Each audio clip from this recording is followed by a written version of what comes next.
ইরানে ইসরায়েলি আগ্রাসনের নিন্দা জানিয়েছেন আরব দেশগুলোর পররাষ্ট্রমন্ত্রীরা। একই সঙ্গে দ্রুত এই সামরিক উত্তেজনা থামানোর আহ্বান জানিয়েছেন তারা। এছাড়া এই আগ্রাসনকে পুরো অঞ্চলের শান্তি ও নিরাপত্তার জন্য বড় হুমকি হিসেবেও আখ্যায়িত করেছেন পররাষ্ট্রমন্ত্রীরা। শনিবার এই তথ্য জানিয়েছে সংবাদ মাধ্যম টিআরটি ওয়ার্ল্ড। সংবাদ মাধ্যমটি বলছে, ইরানের ওপর ইসরায়েলের সামরিক হামলার তীব্র নিন্দা জানিয়ে দ্রুত এই উত্তেজনা থামানোর আহ্বান জানিয়েছে আরব লীগ। গোষ্ঠীটি বলেছে, এই ধরনের হামলা জাতিসংঘের সদস্য একটি দেশের সার্বভৌমত্বের স্পষ্ট লঙ্ঘন এবং পুরো অঞ্চলের শান্তি ও নিরাপত্তার জন্য বড় হুমকি।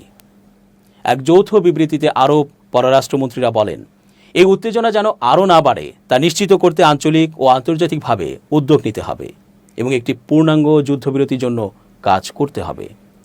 টিআরটি ওয়ার্ল্ড বলছে, জরুরি এই বৈঠক অনুষ্ঠিত হয় তুরস্কের ইস্তাম্বুলে।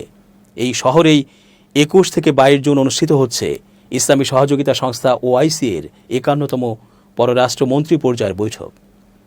এই বৈঠকেরই একটি অংশ হিসেবে আরব লীগের পররাষ্ট্রমন্ত্রীরা পৃথকভাবে মধ্যপ্রাচ্যের চলমান সংঘাত, বিশেষ করে 13 জুন থেকে ইরান ও ইসরায়েলের মধ্যে শুরু হওয়া সামরিক সংঘর্ষ নিয়ে আলোচনা করেন।